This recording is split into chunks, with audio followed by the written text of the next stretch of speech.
Hello, everybody, and welcome to this AFC South show, number 54. I'm your host, Curtis Brown, and with me, as always, Blake Bellamy. So, guys. How you doing, Blake?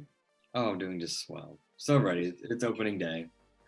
It is opening day. Thank fucking Lord, we're here. I know. I was talking to someone. I was like, yes, thank God that real football is back. And then someone was like, college football is better. I was like, we're not talking about this early. Well, and with the college football world changing, now they can get paid. It's basically the same thing, except for just less. Yeah, it's like semi-pro now. Yeah, essentially. It's like pro junior. Yeah. Or like a minor league, essentially. Yeah, a very well-paid minor league. Yeah. But yeah, so welcome to the show.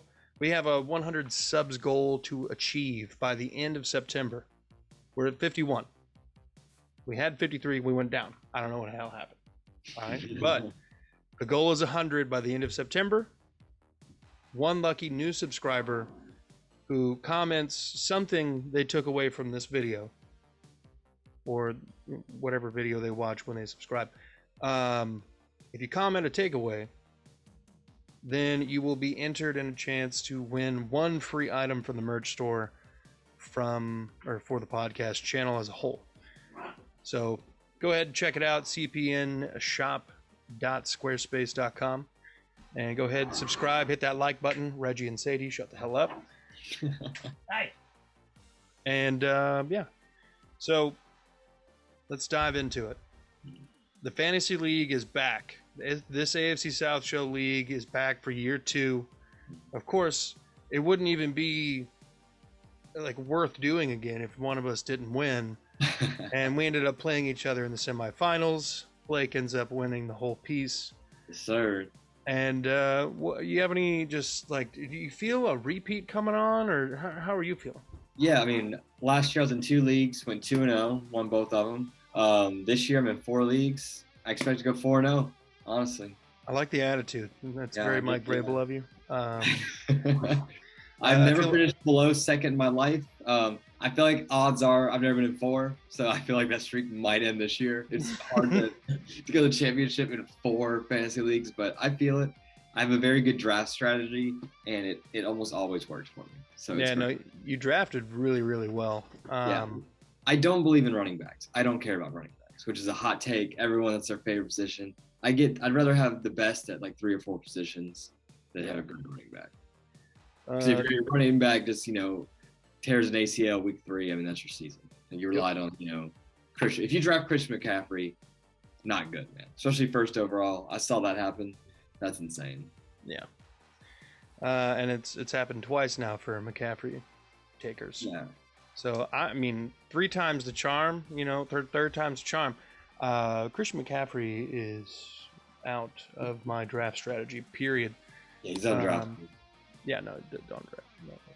Yeah, even if he was in the 4th, 5th round, I probably wouldn't even take him. No. Just because I know he's hurt. I drafted Deontay Foreman at the very end of my drafts, most of them. I think 2 or 3 drafts I took Foreman. Yeah. Because I know he's going to ball out whenever McCaffrey gets hurt. Yeah.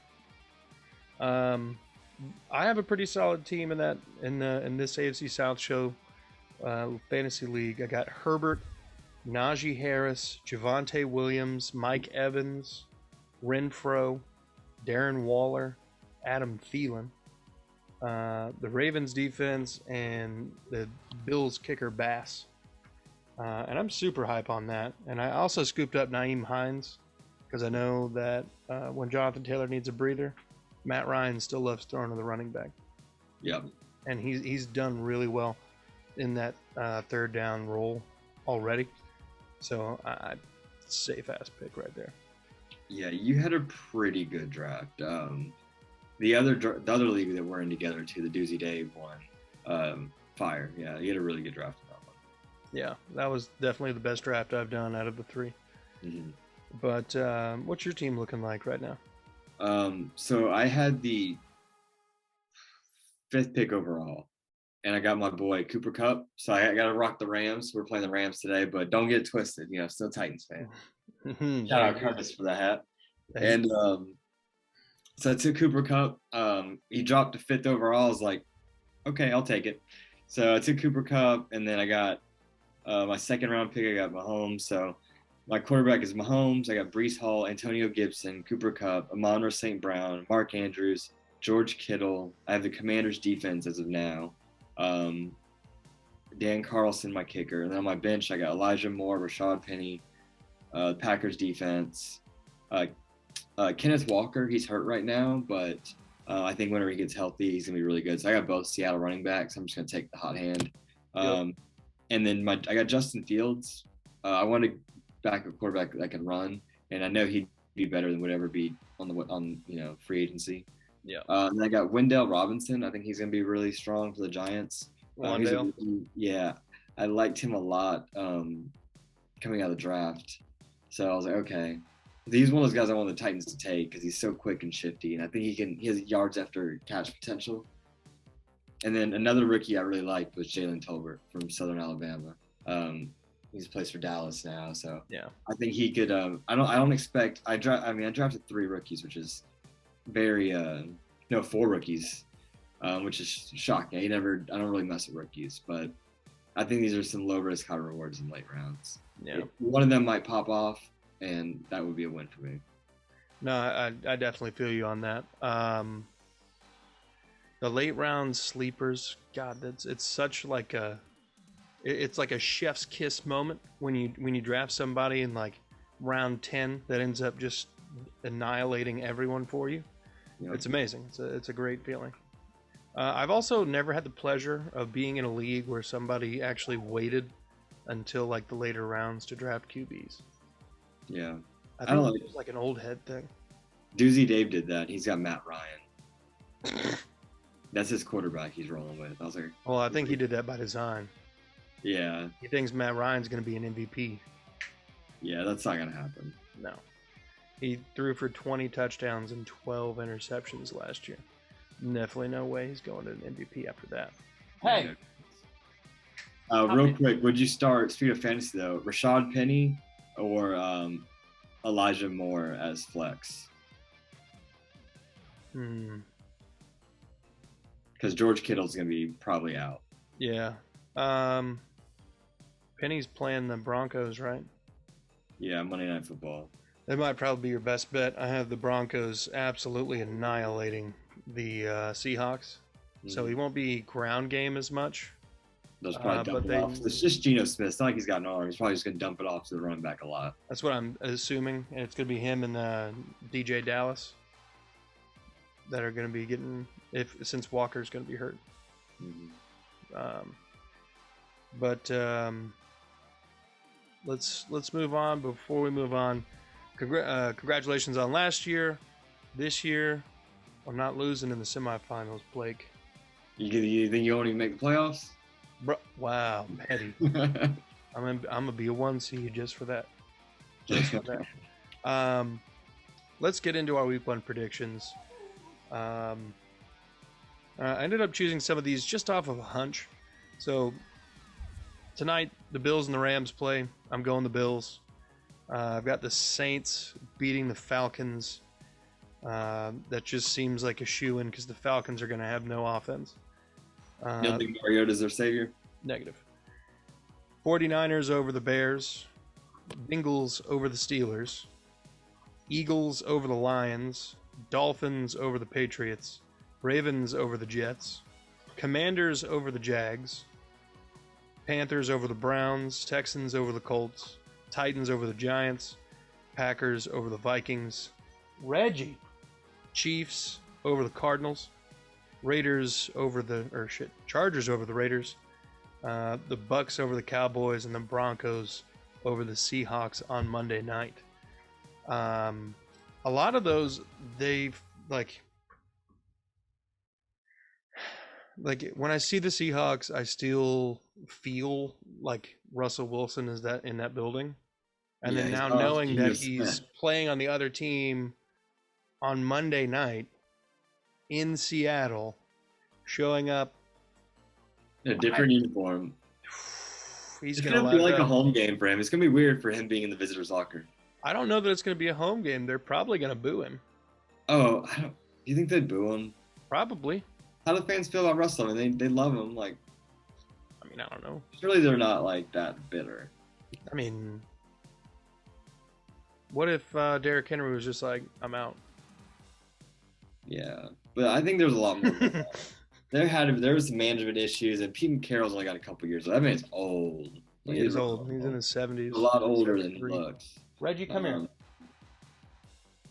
Yeah, and yeah, I think it was just time for him. I don't think he want to wait around and rebuild. And the Broncos, I mean, they have a lot of pieces. I think they might be pretty good this year. Yeah, no, I think Russell Wilson is actually one of the final things that they needed to get to a point of contention. It just sucks that the AFC West is so stacked that they will basically have to fight every week to stay relevant. Yeah, I know. I feel like the winner of that's going to be that winner of that division is going to be 10-7 because that division is going to beat up on each other. Yeah, which kind of gives me hope because we play the West, and either they're going to look at the South as like, oh, thank God, anybody but the West, or they're going to look at the South and overlook them because maybe they play the Chargers the next week. Mm-hmm. You know what I mean? And I like that idea. So, in a perfect world, I'd love to see a scenario where Houston upsets Indianapolis, keeping the streak alive. And that's 2 streaks. They're 2-0 against the Colts all time in opening games. And this will be opposite number 3. And then the Colts have historically just sucked on week one games. Mm-hmm. They're 1-9 in the last 10 tries, which is very odd considering the very different levels of talent on those teams. And they, last year, they had no business losing to the Seahawks. They had no business losing 2 years ago to the Jaguars, who only won that one game. I don't know what it is. It's like mass hysteria, but it affects yearly at the same time. Yeah, it's strange. And they have a different quarterback every single year, too. It's just the Colts are a mess. There are a lot of pieces on that team that need time to gel together. And I know Matt Ryan's been at training camp just barking orders at people and bossing shit around. But there's still a lot of youth in the wide receiver room. And a lot of question mark at left tackle. Because, I mean, you're using a perennial, number 6 lineman, your sixth best lineman, as your new left tackle. Mm-hmm. That's generally not a good step to make. You want to bring in somebody who's above that tier just to start. But and then Bernard Raymond has not really lived up to the 3rd round grade that he was selected with. I know they were talking about him going in the 1st round. I had him mocked in the 1st round. Yeah, we had him mocked in the 1st round. Yeah. But I mean, this kind of bleeds a little bit into us kind of getting into the actual AFC South games here. But Davis Mills, Reginald. I got Los Angeles over Buffalo, New Orleans over Atlanta, San Francisco over Chicago, Cincinnati over Pittsburgh, Philadelphia over Detroit. I have New England over Miami, Baltimore over the Jets, Washington over Jacksonville, Cleveland over Carolina, Indy over Houston, Tennessee over the Giants, Green Bay over Minnesota, Kansas City over Arizona, the Chargers over Vegas, Tampa Bay over Dallas, and then Denver over Seattle. What of those games do you feel is probably, I don't know, either like an upset or is like a lock to happen? And I know it's week 1, but Yeah, I didn't say the week 1's the hardest week to predict anything. Yeah. I don't think anything would be an upset because everyone has the same record right now. I feel like this isn't a very good slate of games just because a lot of games are AFC versus NFC and there's no real rivalries or anything going on. For the most part, it's mostly, I know you're playing the Colts, but it's mostly NFC versus AFC this week. Yeah. But I don't think there's really any locks. I do feel good about Cleveland over Carolina. Just because of the defense. The quarterback's huge. I don't really trust Jacoby Brissett. I would like to see Baker Mayfield go in there and light it up, but I think the safest pick would be Cleveland. I do like Philadelphia over Detroit. I feel like they'll probably win that game. Yeah. Well, if I had to bet on any of these games, maybe that one. Well, if Philadelphia doesn't win that game, I think that says one. It says two things. One, the Lions are probably better than we think they are, and two, the Eagles are probably worse than we thought they are. Yeah, I just don't really trust Jalen Hurts. And I don't trust him at all. Running backs either. Yeah, no. Miles Sanders said he's going to play, but I don't trust that offense for sure. I don't really like a lot of these games this week, but I mean it's football, so I'm excited. There's some games that do look really good. Like game tonight, I feel like that one's going to be pretty good. Mm-hmm. I think the Chargers and the Raiders game will be great because remember how that game ended last year, and that was insane. So I would love to see a repeat of that one. Yeah, no, me too. But let's get into some injuries. Last episode, if you watched, we had a little, credit thing pop up at the bottom. Harold Landry tore his ACL this past Wednesday, and I guess that would have been the final day of August, and he's out for the year. So now you've got guys like Weaver who are going to be seeing extended playing time, and Adeni, and whom else? I mean, that's really it on that side. I mean, the other pass rushers, I mean, we'll have Denico Autry and what's his name? Dupree. Bud Dupree, yeah, thank you. Bud Dupree. But losing Landry hurts a lot. But I don't think it's gonna be too terrible. I mean, if we could overcome Derrick Henry, surely we could overcome Harold Landry. And Rashawn Weaver is a baller. Like he does, like he's very, very good. Like he could be better than Harold Landry. So like I'm not tripping too hard. So yeah, I'm fine with it. And there's actually a pretty decent amount of free agents, pass rushers. They're all veterans, but they can come in here and play easily. Yeah. So you can do some patchwork this year at one pass rusher side, assuming no more injuries. Like if Bud Dupree goes down, then we're gonna have to sign somebody. Yeah. And fortunately, I think there's still some veteran guys out there, but they're not the best names. But no, they're older, but they can get 4 sacks a season. Right. Are there any other injuries that you wanted to talk about?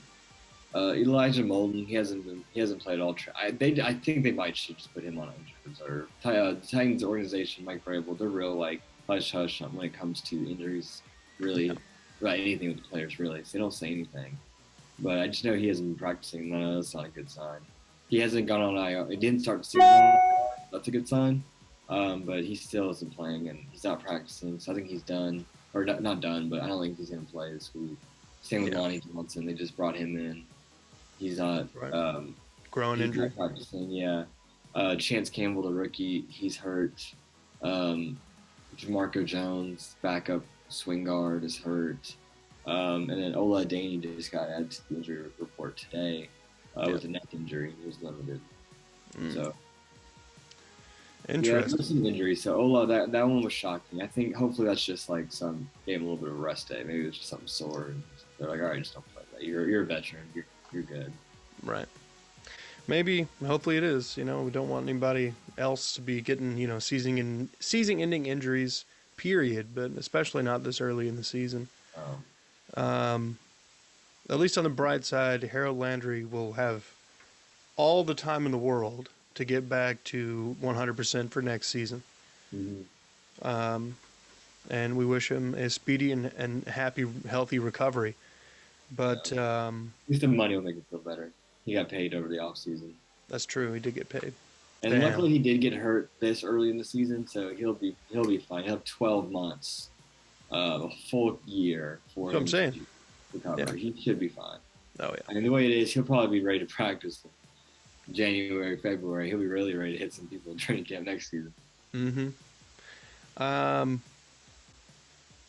I think that's pretty much all I've got. The injuries that Houston has are still to the very weak tight end group, Tegan Quitoriano, Christian Harris, the linebacker rookie out of Alabama.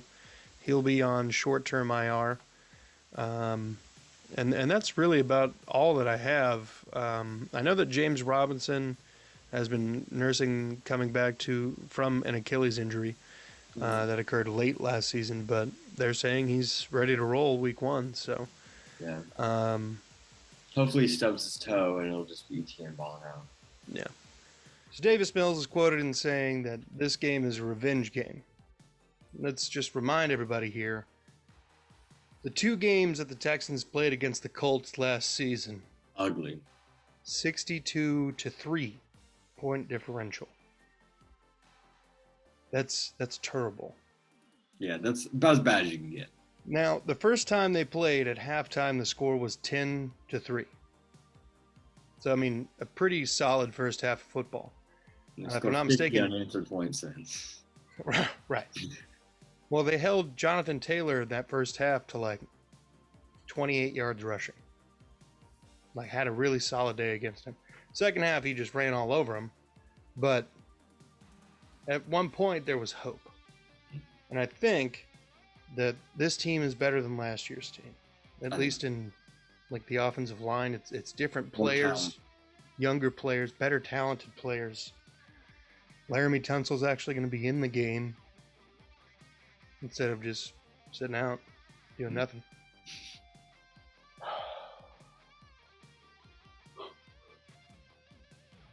There's I don't know. There's just like a weird feeling in the air that I feel very strongly that the Texans end up getting this done. Definitely predicted it in more than one pick'em pool. So, yeah. Well, let's move on to the Titans and the Giants. We touched on the Giants earlier. You actually mentioned, what was his name? Wan'Dale Robinson. Robinson, yeah. Wan'Dale Robinson has actually been doing so. I've heard people talking about him on the radio because it's like Coach McGinnis on 104.5 is always kind of breaking down who they're playing. And they're talking about Wan'Dale Robinson was the reason that there was rumors about Kadarius Toney getting traded, because Wan'Dale has shown up and shown the F out, and they're thinking he was probably the biggest sleeper wide receiver taken in the draft. Yep. Beyond that, I don't like the Giants' offensive line. I know, it's terrible. I don't They really like their quarterback or running back that much either. If Saquon would just stay healthy, he'd probably be, at least top 10, probably top 5. Yeah, I mean, he's a very good. He'll probably do very well Sunday because he's fresh. I think he's mad and he's ready for points. He always talks about just him not staying healthy and all that.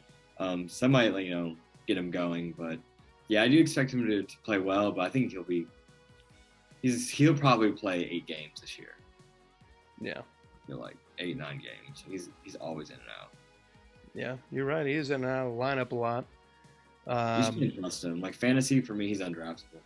Yeah, he reminds me of Christian McCaffrey. They both have all the talent in the world, but they're just always hurt and in bad situations. They're both on crappy teams, always injured. It's rough. 100% agree. I don't know. There's just there's zero hope for the Giants offense unless Daniel Jones has a switch go off and all of a sudden he turns into the best years of Eli. And I don't see that happening. I mean, the guy is barely coordinated enough to play quarterback.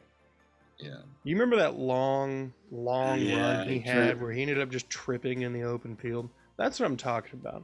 He's quick, though. He's athletic. He's athletic, but the coordination is weird. Yeah. It's off by a fraction or something. Yeah, he's got good rushing numbers. He's very elusive, and Titans struggle against those kind of quarterbacks. I think he might do. I do. I honestly, I would not be shocked if the Giants won. Titans oftentimes they get blown out, but I mean, Titans got beat the last 2 years, week 1, but the year before that, we destroyed the Browns, Baker Mayfield Browns, 45-13. I think it was bad. I don't even think they scored that many points. Yeah, it was bad. It was really, really bad for them. Yeah. So you never know what the kind of Titans you get out. But that was a Mariota Titans. Tannehill struggled week 1 in the last 2 seasons. That's true. I mean, definitely Lawan struggled week 1 last year. Jeez. That was off an ACL tear, though. Against Chandler. Look, I didn't say I held anything against him. All I'm saying is he had a rough week 1. All right. Yeah. 2 sacks, 5 pressures is rough. Rough day. I saw that in person. Yeah. Taylor Lewan had a very funny clip today, though. That man's ridiculous. I'm excited to see him play football. I think he's gonna have a great season this year. Yeah, I think the Titans are at least poised to duke it out with the Colts. Yeah. Late in the season, barring injuries, But like, I don't know. You're right. It is week 1. There's all these possibilities. Maybe the Giants show up, but I really feel like the Titans are going to go in there and probably pull a Mariota on the Browns kind of game. Yeah, I think it could happen just because they know that they suck week 1, so people are talking about that and they're like, all right, guys, we can't choke this game. And we always just blow it against really bad teams. I mean, they won 4 or 5 games last year. This is a bad football team. I think Wink Martindale's gonna be a good defensive coordinator for them. He was great in Baltimore, and I also think who's their new head coach? Dable. Yeah, Dable. I think he might be interesting. I think he could be a good head coach. I'm not sure yet, but I think he could be a good head coach. Yeah, we'll see. I feel like he's got a lot of potential. It'd be nice to see what he can do. No, I think you're absolutely right. Dable had a lot of. Like I said, Dable is obviously the offensive mind of that group there, but he was the offensive coordinator for the Bills, and Martindale. Okay, Martindale from the Ravens. I think that's a pretty solid pairing, honestly. Yeah, that's pretty good. I don't know if it's going to be enough to fix the atrocity that is Daniel Jones. His arm anyway. But they have a plethora of wide receivers. And I foresee that Darius Slayton could be on the move sometime before the deadline. And honestly, I wouldn't be surprised if Tennessee ends up scooping him. I agree. I think so. I just think he brings one, a veteran presence, but also, some youth as well. He's not the oldest possible veteran, and he's pretty fast too. Yeah, I think it depends how the Titans do week 1. If the receivers are just god awful, then I think they might make a trade sooner than later. But Josh Gordon is an interesting pickup because apparently he's been balling out in camp, and I mean the guy he's always he's flash. I mean the guy's an athletic freak, he's unreal. Yep. So age is not really a concern for me. I think he's 31 years old, but it's kind of like Terrell Owens at 31. That man, Terrell Owens could probably still play in the NFL. Yeah, the other day at 50 something, he ran a 4.3. Yeah, he's a freak of nature. That's how Josh Gordon is too. We'll just see. He's always getting suspended. And he's hurt a lot. Last year, he had 5 catches for a touchdown. That's what he may never see the field.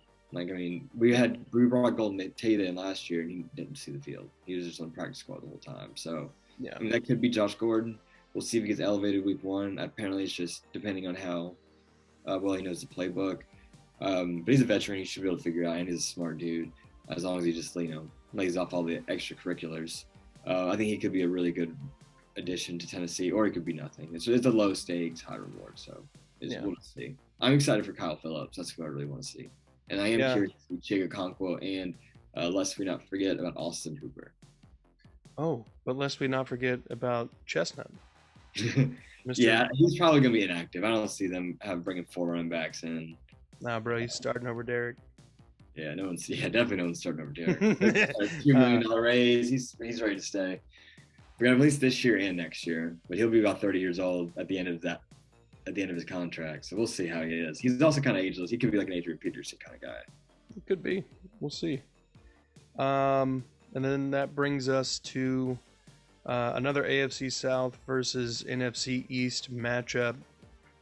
The Commanders and the Jags. The Jags and the Commanders have some free agent swaps that have happened. Brandon Scherf, formerly a Commander, now a Jaguar, often injured, but still. Yeah. I think that Jacksonville has a pretty unique opportunity to get a win against this Commanders team and the defense specifically that's going to be missing a couple key pieces. Mm-hmm. God, what's his name? Is it oh my God, how am I blanking on this dude's name? One of their starting corners, one of their starting safeties, Camden Curl is the safety that I was thinking of. He will be missing this week, and that's going to put a younger guy back there who's just not as good as Camden Curl is. I think the Jags have a better defensive line than the Commanders have an offensive line. I don't think the Commanders really addressed the offensive line at all at any point. Their offensive line is really, really, really unknown. And I mean that in the sense of like they're not a question mark, but they are you don't know who they are when you're looking at these names. Yeah. And then you've got Carson Wentz, who every Colts fan in the world is keenly aware of, as well as Nick Foles. He's a huge contributor and supporter of Carson Wentz. But I think Carson Wentz gets taken down quite a few times in this game. I think the Jags' defensive line and their defense predominantly wins this game. I don't think Trevor Lawrence is going to be particularly like earth-breaking, earth-shattering gameplay. I think James Robinson and ETN are going to have really solid days on the ground. I hope ETN balls out. He's on my fantasy teams. Well, I think they are, like on their depth chart, it's Robinson or ETN. Mm-hmm. So they're both starters. If that makes sense. Yeah, they'll just probably do it based on matchups. Essentially. Kind of, I guess, maybe like a running back by committee / whatever New England the hell does. Yeah. Because New England be like, oh, we got 4 rushers that could go for 1,000, but we're not going to play every one of them. Yeah, they got New England running backs are also undrafted for me. I have 4 leagues. I didn't draft a single New England running back. I took Damian Harris in 1 league, I think. Just because I know he's the lead back in a sense, but like he was like 4 yards away from 1,000 last season. Yeah, New England's just scary because they could just bench you for no reason, like out of nowhere. Like, what? What happened? I ate lunch too close to Bill, so yeah, I have to sit today. Yeah, he'll do petty stuff like that, like bench you in a Super Bowl and lose because your defense gives up 400 yards passing. Yeah. But all right, gun to your head.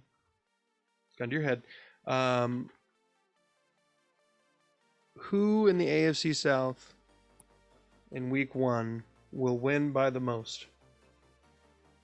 Oh. I'm going to say the Titans win by the most.